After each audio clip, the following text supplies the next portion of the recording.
ಮಕರ ರಾಶಿಯ ಸ್ನೇಹಿತರೆ, ಸೃಷ್ಟಿಕರ್ತನ ಆಟ ಪ್ರಾರಂಭವಾದಾಗ ಅದು ನಾಶವಾಗುತ್ತದೆ ಎಂದು ಹೇಳಲಾಗುತ್ತದೆ. ಇರುವವರು ಯಾರೂ ಇಲ್ಲ ಮತ್ತು ಈಗ ಸೃಷ್ಟಿಕರ್ತರು ಅದನ್ನು ನಿಮಗಾಗಿ ಚಿನ್ನದ ಪೆನ್ನಿನಲ್ಲಿ ಬರೆದಿದ್ದಾರೆ. ಆಳಲು ಹೌದು ಸ್ನೇಹಿತರೆ, ನೀವು ಇಲ್ಲಿಯವರೆಗೆ ಅದನ್ನು ಕೇಳಿದ್ದೀರಿ. ಜೀವನ ಏನೇ ಇರಲಿ, ಕೆಲವೊಮ್ಮೆ ಅದು ಕಷ್ಟಗಳಿಂದ ತುಂಬಿರುತ್ತದೆ. ಕೆಲವೊಮ್ಮೆ ಹಣದ ಕೊರತೆಯಿಂದ ತೊಂದರೆಗೊಳಗಾಗುತ್ತೀರಿ. ಕೆಲವೊಮ್ಮೆ ಅದು ಪ್ರೀತಿ ಪಾತ್ರರಹಿತ ದೃಷ್ಟಿಯಿಂದ ಇರುತ್ತದೆ. ಉದಾಸೀನತೆಯಿಂದ ಉಂಟಾದ ಆ ದುಃಖವೆಲ್ಲ ನಿಧಾನವಾಗಿ ಮಾಯವಾಗುತ್ತಿದೆ.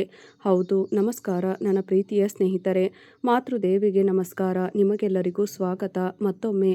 ಇಂದಿನ ಹೊಸ ಮತ್ತು ಇತ್ತೀಚಿನ ವಿಡಿಯೋದಲ್ಲಿ ಮಕರ ರಾಶಿಯ ಸ್ನೇಹಿತರೆ, ನೀವೆಲ್ಲರೂ ಹೇಗಿದ್ದೀರಿ? ಮಾತೃದೇವಿಯು ನಿಮ್ಮೆಲ್ಲರನ್ನು ಆಶೀರ್ವದಿಸುತ್ತಿದ್ದಾಳೆ ಮತ್ತು ನೀವು ಚೆನ್ನಾಗಿರುತ್ತೀರಿ ಎಂದು ನಾವು ಭಾವಿಸುತ್ತೇವೆ. ಮಗನೇ, ನಾನು ನಿನಗೆ ಸತ್ಯ ಹೇಳಬೇಕು. ಹೌದು, ದೇವರು ನಿನಗಾಗಿ ಯಾವ ಒಳ್ಳೆಯ ಸುದ್ದಿಯನ್ನು ಇಟ್ಟಿದ್ದಾನೆ. ನಿಮ್ಮ ಹಣೆ ಬರಹದಲ್ಲಿ ಅದು ಬರೆದಿದೆಯೇ? ಮುಂದಿನ 24 ಗಂಟೆಗಳಲ್ಲಿ ನೀವು ಸ್ವೀಕರಿಸುವ 5 ದೊಡ್ಡ ಸುದ್ದಿಗಳು ಯಾವುವು? ನಾನು ನಿನ್ನನ್ನು ಶ್ರೀಮಂತನನ್ನಾಗಿ ಮಾಡುತ್ತೇನೆ. ಈ ರಹಸ್ಯವನ್ನು ಯಾರಿಗೂ ಹೇಳಬೇಡ. ಸಂಪೂರ್ಣ ಗೌಪ್ಯವಾಗಿ ವಿಡಿಯೋ ನೋಡಿ. ವಿಧಿಯ ಆಟ ಪ್ರಾರಂಭವಾದಾಗ ಶ್ರೇಷ್ಠ ರಾಜರು ಮತ್ತು ಚಕ್ರವರ್ತಿಗಳು ಸಹ ವಿಫಲರಾಗುತ್ತಾರೆ, ಮಣ್ಣು ಮುಕ್ಕುತ್ತಾರೆ. ಈಗ ನೀವು ಚಿನ್ನದ ಅರಮನೆಯಲ್ಲಿ ಆಳುವಿರಿ. ಹೌದು ಸ್ನೇಹಿತರೆ, ಏನಾದರೂ ಮಾಡಿ ಈ ಪ್ರಮುಖ ವಿಷಯಗಳನ್ನು ಮನಸ್ಸಿನಲ್ಲಿಟ್ಟುಕೊಳ್ಳಿ. ಆಗ ನಿಮ್ಮ ಅದೃಷ್ಟವು ಓಡುವುದಲ್ಲದೆ ಮೇಲೆ ಇರುತ್ತದೆ. ಹೌದು ನನ್ನ ಪ್ರಿಯ ಸ್ನೇಹಿತರೆ, ನಾನು ನಿಮಗೆ ಸತ್ಯವನ್ನು ಹೇಳಲೇಬೇಕು. ಇವು ಸಾಮಾನ್ಯ ವಿಷಯಗಳಲ್ಲ. ಅದು ಆಯ್ಕೆಯಾದವರಿಗೆ ಮಾತ್ರ ಬಹಿರಂಗಗೊಳ್ಳುವ ದೈವಿಕ ರಹಸ್ಯ. ಅದೃಷ್ಟ ತಿರುಗಿದಾಗ 24 ಗಂಟೆಯೊಳಗೆ ಒಬ್ಬ ವ್ಯಕ್ತಿಗೆ ಯೋಚಿಸಲು ಸಹ ಅವಕಾಶ ಸಿಗುವುದಿಲ್ಲ. ಇಂದು ನಾನು ಮುಂದಿನ 24 ಗಂಟೆಗಳಲ್ಲಿ ನೀವು ಯಾವ 5 ದೊಡ್ಡ ಒಳ್ಳೆಯ ಸುದ್ದಿಗಳನ್ನು ಹೊಂದುತ್ತೀರಿ ಎಂದು ಹೇಳಲಿದ್ದೇನೆ. ನಿಮ್ಮ ಮನೆ ಬಾಗಿಲನ್ನು ತಟ್ಟಲಿದೆ. ಆದರೆ ಈ ರಹಸ್ಯವನ್ನು ಬೇರೆಯವರೊಂದಿಗೆ ಹಂಚಿಕೊಳ್ಳದಂತೆ ಎಚ್ಚರ ವಹಿಸಿ. ಇದನ್ನು ನಿಮ್ಮಲ್ಲೇ ಇಟ್ಟುಕೊಳ್ಳಿ, ನಿಮ್ಮಲ್ಲೇ ಇರುವುದರಿಂದ. ಏಕೆಂದರೆ ನನ್ನ ಪ್ರಿಯ ಸ್ನೇಹಿತರೆ, ಇದು ನಿಮ್ಮ ಹಣೆಬರಹವನ್ನು ಅನ್ಲಾಕ್ ಮಾಡುವ ಕೀಲಿಕೈ ಆಗಿದೆ. ಹೌದು ಸ್ನೇಹಿತರೆ, ಇದು ನಿಮ್ಮ ಹಣೆಬರಹವನ್ನು ಅನ್ಲಾಕ್ ಮಾಡುವ ಯಶಸ್ಸಿನ ಕೀಲಿಯಾಗಿದೆ. ಅವರು ಹೇಳುವಂತೆ ದೇವರು ಬರೆದಾಗ ಅಳಿಸಲು ಅದನ್ನು ಯಾರಿಂದಲೂ ಸಾಧ್ಯವಿಲ್ಲ ಮತ್ತು ಈಗ ದೇವರು ನಿಮಗಾಗಿ ಬರೆದಿದ್ದಾನೆ. ಚಿನ್ನದ ಅರಮನೆಯನ್ನು ಆಳುವ ಸಮಯ. ಹೌದು ಸ್ನೇಹಿತರೆ, ಗೋಲ್ಡನ್ ಪ್ಯಾಲೇಸ್ ಅನ್ನು ಆಳುವ ಸಮಯ. ಹೌದು ಸ್ನೇಹಿತರೆ, ಮೊದಲ ಬಾರಿಗೆ ಅಂತಹ ಸುದ್ದಿ. ನಿಮ್ಮ ಜೀವನದಲ್ಲಿ ಹೊಸ ಆಶೀರ್ವಾದವೊಂದು ಪ್ರವೇಶಿಸಲಿದೆ. ಮೊದಲ ಶುಭ ಸುದ್ದಿ ಎಂದರೆ ಸಂಪತ್ತಿನ ನಿಧಿ. ಮಗನೇ, ಮೊದಲ ಪ್ರಮುಖ ಮತ್ತು ಹಣಕ್ಕೆ ಸಂಬಂಧಿಸಿದ ಒಳ್ಳೆಯ ಸುದ್ದಿ. ಹೌದು ಸ್ನೇಹಿತರೆ, ನೀವು ಇಲ್ಲಿಯವರೆಗೆ ಎದುರಿಸಿದ ಎಲ್ಲ ಅಡೆತಡೆಗಳನ್ನು ನಿವಾರಿಸಲಾಗಿದೆ. ನಷ್ಟಗಳನ್ನು ಸಹ ಕಂಡಿತು. ಅವನಿಗೆ ಎಷ್ಟೇ ಸಾಲದ ಹೊರೆ ಇದ್ದರೂ ಈಗ ನಿಧಾನವಾಗಿ ಮರೆಯಾಗುತ್ತಿದೆ. ಒಬ್ಬ ಬಡ ರೈತ ಇದ್ದಕ್ಕಿದ್ದಂತೆ ತನ್ನ ಚೀಲ ತುಂಬುವುದನ್ನು ಕಲ್ಪಿಸಿಕೊಳ್ಳಿ. ಇದ್ದಕ್ಕಿದ್ದಂತೆ ಹೊಲಗಳಲ್ಲಿ ಚಿನ್ನ ಬೆಳೆಯುತ್ತದೆ. ನಿಮ್ಮ ಜೀವನದಲ್ಲೂ ಇದೇ ರೀತಿಯ ಸಮಯ ಬರಲಿದೆ. ಹಣ ಹರಿದು ಬರುತ್ತಿದೆ. ಸಿಲುಕಿಕೊಂಡಿದ್ದ ಹಳೆಯ ಹಣವನ್ನು ನೀವು ಮರಳಿ ಪಡೆಯಬಹುದು. ಹೊಸ ಅವಕಾಶವೊಂದು ನಿಮ್ಮ ದಾರಿಗೆ ಬರಬಹುದು. ಕೆಲಸದಲ್ಲಿ ಬಡ್ತಿ ಅಥವಾ ಹಠಾತ್ ದೊಡ್ಡ ವ್ಯವಹಾರ ಸ್ಥಳಾಂತರ ಸಂಭವಿಸಬಹುದು. ಆರ್ಡರ್ ಬರುತ್ತದೆ. ನಿಮಗೆ ಸಂಬಂಧಿಕರಿಂದ ಅನಿರೀಕ್ಷಿತ ಉಡುಗೊರೆ ಸಿಗಬಹುದು. ಆರ್ಥಿಕ ನೆರವು. ನೆನಪಿಡಿ ನನ್ನ ಪ್ರೀತಿಯ ಸ್ನೇಹಿತರೆ, ಇದೆಲ್ಲವೂ ಇದ್ದಕ್ಕಿದ್ದಂತೆ ಸಂಭವಿಸುತ್ತದೆ. ಹೌದು, ಮತ್ತು ನಿಜವಾದ ಪವಾಡ ನಡೆಯುವುದು ಇಲ್ಲಿಯೇ. ಎರಡನೆಯ ಮತ್ತು ಒಳ್ಳೆಯ ಸುದ್ದಿ ಏನೆಂದರೆ ಗೌರವ ಗಳಿಸುವುದು. ಹೌದು, ಸಂಪತ್ತಿನ ನಂತರ ಅತಿ ದೊಡ್ಡ ಆಸ್ತಿ ಮನುಷ್ಯರಿಗೆ ಗೌರವ ಬೇಕು. ದೇವರು ಕೂಡ ಹೀಗೆ ಬರೆದಿದ್ದಾನೆ. ನಿಮ್ಮನ್ನು ನಿರ್ಲಕ್ಷಿಸಿ ನಿಮ್ಮನ್ನು ಕಡಿಮೆ ಅಂದಾಜು ಮಾಡುತ್ತಿದ್ದವರೇ ಈಗ ನಿಮ್ಮನ್ನು ಬೆಂಬಲಿಸುತ್ತಾರೆ. ಮುಂದೆ ಬಾಗಿ ನಮಸ್ಕರಿಸಿ. ನೀವು ಮೊದಲು ಕುಳಿತುಕೊಳ್ಳಬೇಕಾದ ಸ್ಥಳದಲ್ಲಿ ಈಗ ನಿಮಗೆ ಮುಂಭಾಗದಲ್ಲಿ ಆಸನ ನೀಡಲಾಗುವುದು. ನಿಮ್ಮ ಧ್ವನಿಯನ್ನು ಹಿಂದೆ ಮೌನಗೊಳಿಸಲಾಗುತ್ತಿದ್ದಲ್ಲಿ ಈಗ ಆ ಧ್ವನಿ ಎಲ್ಲರಿಗೂ ಮಾರ್ಗದರ್ಶಿಯಾಗಿದೆ. ಸ್ನೇಹಿತರೆ, ನಿಮ್ಮ ಜೀವನದಲ್ಲಿ ಎಂತಹದೇ ಸಮಸ್ಯೆಗಳಿದ್ದರೂ ಸ್ಕ್ರೀನ್ನ ಮೇಲೆ ಕಾಣುತ್ತಿರುವ ಗುರೂಜಿಯವರಿಗೆ ಕರೆ ಮಾಡಿ ನಿಮ್ಮ ಸಮಸ್ಯೆಗಳನ್ನು ಬಗೆಹರಿಸಬಹುದು.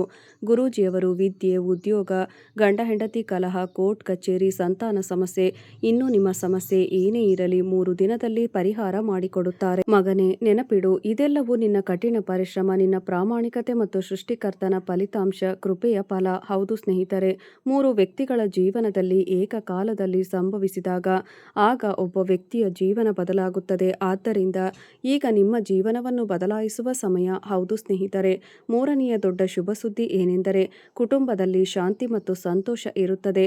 ಘಟನೆಗಳು, ಘರ್ಷಣೆಗಳು ಮತ್ತು ಉದ್ವಿಗ್ನತೆಗಳು ಪ್ರತಿಯೊಬ್ಬರ ಜೀವನದ ಒಂದು ಭಾಗವಾಗಿದೆ. ಆದರೆ ಈಗ ನಿಮ್ಮ ಜೀವನದಲ್ಲಿ ಮನೆಯಲ್ಲಿ ಶಾಂತಿ ಮತ್ತು ಸಂತೋಷದ ದೀಪ ಬೆಳಗಿದಾಗ ಕುಟುಂಬದ ಸದಸ್ಯರು ಪರಸ್ಪರ ಗೌರವದಿಂದ ಒಂದಾಗುತ್ತಾರೆ. ನೀವು ಒಬ್ಬರನ್ನೊಬ್ಬರು ಅರ್ಥ ಮಾಡಿಕೊಳ್ಳುವಿರಿ ಮತ್ತು ಚೆನ್ನಾಗಿ ಸಂವಹನ ನಡೆಸುವಿರಿ. ನಿಮ್ಮ ಮಕ್ಕಳ ಭವಿಷ್ಯದ ಬಗ್ಗೆ ನೀವು ಸಕಾರಾತ್ಮಕ ಮನೋಭಾವವನ್ನು ಹೊಂದುತ್ತೀರಿ. ನೀವು ಅನುಭವಿಸುತ್ತಿರುವ ಯಾವುದೇ ಚಿಂತೆಗಳು ಒಳ್ಳೆಯ ಸುದ್ದಿಯನ್ನು ತರುತ್ತವೆ. ನಿಮ್ಮ ಸಂಗಾತಿಯ ನಡುವಿನ ಉದ್ವಿಗ್ನತೆ ಬಗೆಹರಿಯುತ್ತದೆ. ಹೌದು ಸ್ನೇಹಿತರೆ, ನಿಮ್ಮ ಮನೆ ಒಂದು ದೇವಾಲಯವಾಗಿ ಮಾರ್ಪಟ್ಟಿದೆ ಎಂದು ನಿಮಗೆ ಅನಿಸುತ್ತದೆ. ಅಲ್ಲಿ ಶಾಂತಿ ಮತ್ತು ಪ್ರೀತಿ ಮೇಲುಗೈ ಸಾಧಿಸುತ್ತದೆ. ನಾಲ್ಕನೆಯ ದೊಡ್ಡ ಶುಭ ಸುದ್ದಿ ಎಂದರೆ ಕೆಲಸದಲ್ಲಿ ಗೆಲುವು. ಹೌದು ಸ್ನೇಹಿತರೆ, ಇಲ್ಲಿಯವರೆಗೆ ಉದ್ಯೋಗದಲ್ಲಿ ತೊಂದರೆ, ವ್ಯವಹಾರದಲ್ಲಿ ನಷ್ಟ ಅಥವಾ ಕೆಲಸದಲ್ಲಿನ ಅಡೆತಡೆಗಳು ನಿಮ್ಮನ್ನು ಕಾಡುತ್ತಿದ್ದವು. ಆದರೆ ನನ್ನ ಪ್ರೀತಿಯ ಸ್ನೇಹಿತರೆ, ಮುಂಬರುವ ದಿನಗಳಲ್ಲಿ ನಿಮಗೆ ಎಲ್ಲವೂ ಶುಭವಾಗುತ್ತದೆ. ಆದರೆ ನನ್ನ ಪ್ರೀತಿಯ ಸ್ನೇಹಿತರೆ, ಮುಂಬರುವ ದಿನಗಳಲ್ಲಿ ಎಲ್ಲವೂ ನಿಮಗೆ ಸುಲಭವಾಗುತ್ತದೆ. ಮುಗಿಯದ ಕೆಲಸಗಳು ಪೂರ್ಣಗೊಳ್ಳುತ್ತವೆ. ನನಸಾಗದ ಕನಸುಗಳು ನನಸಾಗುತ್ತವೆ. ಅತ್ಯಂತ ಮುಖ್ಯವಾದ ವಿಷಯವೆಂದರೆ ನಿಮ್ಮ ಕಠಿಣ ಪರಿಶ್ರಮದ ಫಲವನ್ನು ನೀವು ಪಡೆಯುತ್ತೀರಿ. ಕೆಲವೊಮ್ಮೆ ಜನರು ಕಷ್ಟಪಟ್ಟು ಕೆಲಸ ಮಾಡುತ್ತಾರೆ, ಆದರೆ ಅಪೇಕ್ಷಿತ ಫಲಿತಾಂಶಗಳನ್ನು ಪಡೆಯುವುದಿಲ್ಲ. ಅವರಿಗೆ ಅರ್ಹವಾದ ಫಲಿತಾಂಶಗಳು ಸಿಗುವುದಿಲ್ಲ. ಅಂದರೆ ಅವರು ಹೆಚ್ಚು ಶ್ರಮವಹಿಸಿ ಕೆಲಸ ಮಾಡುತ್ತಾರೆ ಮತ್ತು ಫಲಿತಾಂಶಗಳು ಕಡಿಮೆ. ಆದರೆ ಈಗ ನಿಮಗೆ ಚಿನ್ನಕ್ಕಿಂತ ಹೆಚ್ಚು ಬೆಲೆ ಬಾಳುವ ಕಠಿಣ ಪರಿಶ್ರಮದ ಪ್ರತಿಫಲ ಸಿಗುತ್ತದೆ. ಹೌದು ಸ್ನೇಹಿತರೆ, ಐದನೆಯ ಒಳ್ಳೆಯ ಸುದ್ದಿ ಏನೆಂದರೆ ಅದೃಷ್ಟದ ಬಾಗಿಲು ತೆರೆದುಕೊಳ್ಳುತ್ತದೆ. ಹೌದು ಮಗನೇ, ಐದನೆಯ ಶುಭ ಸುದ್ದಿ ಇದು. ವಿಧಿಯ ಬೀಗಗಳು ಸಂಪೂರ್ಣವಾಗಿ ತೆರೆಯಲಿವೆ. ನೀವು ಇಷ್ಟು ದಿನ ಕಷ್ಟಪಟ್ಟಿದ್ದೀರಿ. ನೀನು ರಾತ್ರಿಗಳನ್ನು ನೋಡಿದ್ದೀಯಾ.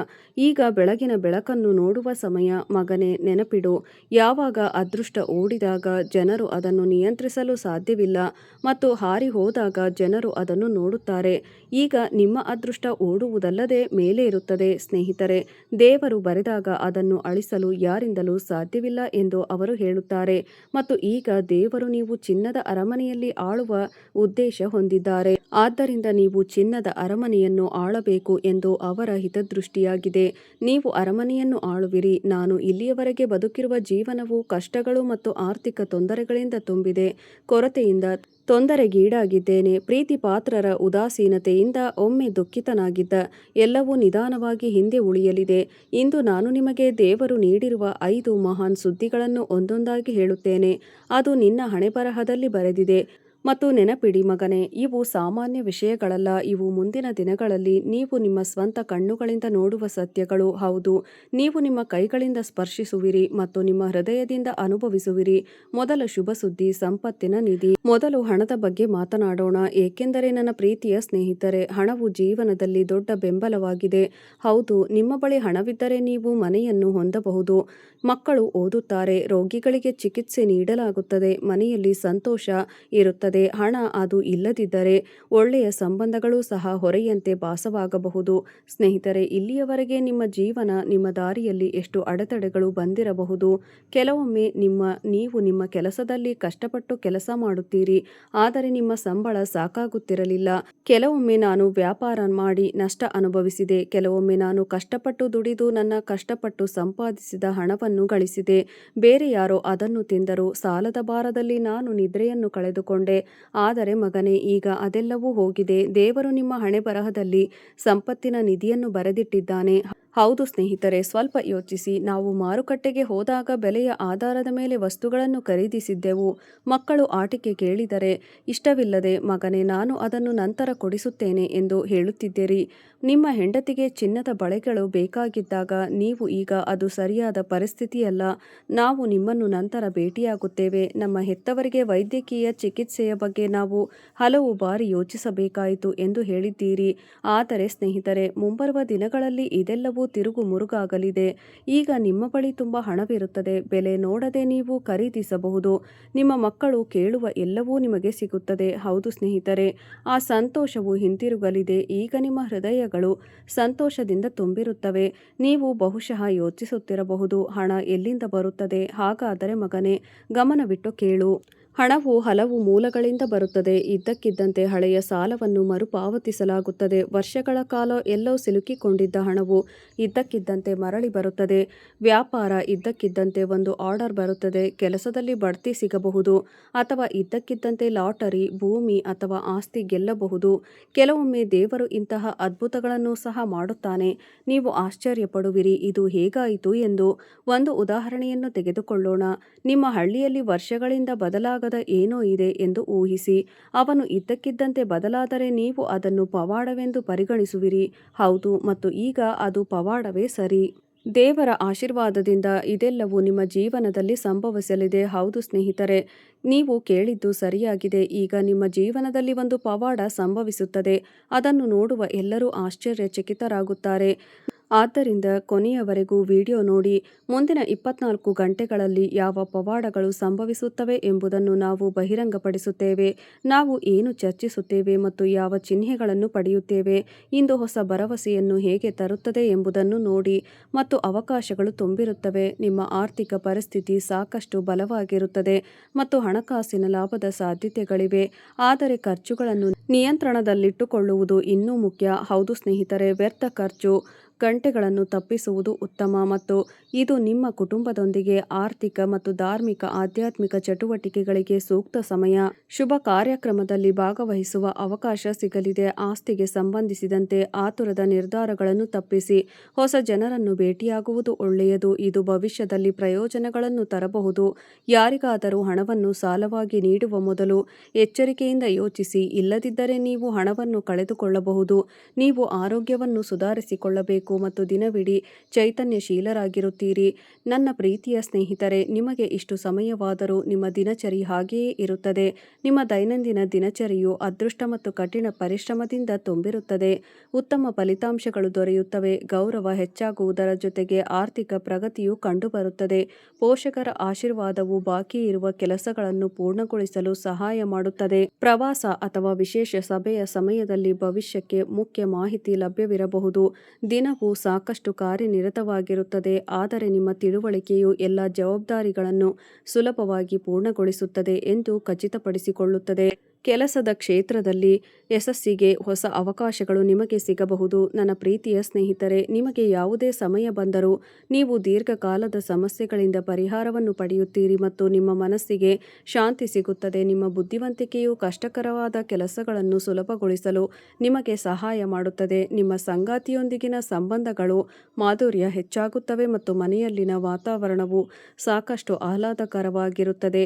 ಇದು ಮೊದಲಿಗಿಂತ ಹೆಚ್ಚು ಉತ್ಸಾಹಭರಿತವಾಗಿರುತ್ತದೆ. ನೀವು ಎಲ್ಲೋ ಪ್ರವಾಸವನ್ನು ಯೋಜಿಸಬಹುದು. ನಿಮ್ಮ ಹವ್ಯಾಸಗಳನ್ನು ಮುಂದುವರಿಸಲು ಮತ್ತು ನಿಮಗಾಗಿ ಖರ್ಚು ಮಾಡಲು ನಿಮಗೆ ಅವಕಾಶ ಸಿಗುತ್ತದೆ. ಹಳೆಯ ವಹಿವಾಟುಗಳು ಅಥವಾ ಹಣಕಾಸಿನ ವಿಷಯಗಳು ಬಗೆಹರಿಯಬಹುದು. ನನ್ನ ಪ್ರೀತಿಯ ಸ್ನೇಹಿತರೆ, ನಿಮಗೆ ಯಾವುದೇ ಸಮಯ ಬಂದರೂ ನೀವು ದೀರ್ಘಕಾಲದ ಸಮಸ್ಯೆಗಳಿಂದ ಪರಿಹಾರವನ್ನು ಪಡೆಯುತ್ತೀರಿ ಮತ್ತು ನಿಮ್ಮ ಮನಸ್ಸಿಗೆ ಶಾಂತಿ ಸಿಗುತ್ತದೆ. ನಿಮ್ಮ ಬುದ್ಧಿವಂತಿಕೆಯು ಕಷ್ಟಕರವಾದ ಕೆಲಸಗಳನ್ನು ಸುಲಭಗೊಳಿಸಲು ನಿಮಗೆ ಸಹಾಯ ಮಾಡುತ್ತದೆ. ನಿಮ್ಮ ಸಂಗಾತಿಯೊಂದಿಗಿನ ಸಂಬಂಧಗಳು ಮಾಧುರ್ಯ ಹೆಚ್ಚಾಗುತ್ತವೆ ಮತ್ತು ಮನೆಯಲ್ಲಿನ ವಾತಾವರಣವು ಸಾಕಷ್ಟು ಆಹ್ಲಾದಕರವಾಗಿರುತ್ತದೆ. ಇದು ಮೊದಲಿಗಿಂತ ಹೆಚ್ಚು ಉತ್ಸಾಹಭರಿತವಾಗಿರುತ್ತದೆ.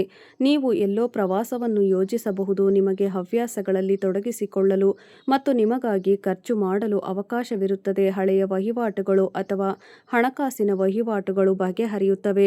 ನಿಮ್ಮ ಸಮಸ್ಯೆಗಳನ್ನು ಪರಿಹರಿಸುವುದರಿಂದ ಮಾನಸಿಕ ಒತ್ತಡ ಕಡಿಮೆಯಾಗುತ್ತದೆ ಮತ್ತು ನಿಮ್ಮ ಆತ್ಮವಿಶ್ವಾಸ ಹೆಚ್ಚಾಗುತ್ತದೆ. ಸ್ನೇಹಿತರೆ, ನಿಮಗೆ ಯಾವುದೇ ಸಮಯ ಬಂದರೂ ಭಗವಾನ್ ಭೋಲೆನಾಥನ ಆಶೀರ್ವಾದದಿಂದ ನಿಮಗೆ ಇದ್ದಕ್ಕಿದ್ದಂತೆ ಹಣ ಬರುತ್ತದೆ.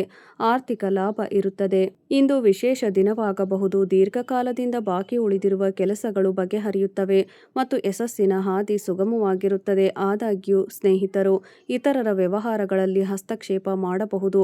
ಅತಿಯಾದ ಹಸ್ತಕ್ಷೇಪವನ್ನು ತಪ್ಪಿಸಿ. ಸರ್ಕಾರಿ ವಿಷಯಗಳಿಗಾಗಿ ಸ್ವಲ್ಪ ಸಮಯ ಕಾಯಿರಿ. ಹೌದು ಸ್ನೇಹಿತರೆ, ತಾಳ್ಮೆಯಿಂದಿರಿ. ಎಲ್ಲವೂ ಚೆನ್ನಾಗಿರುತ್ತದೆ.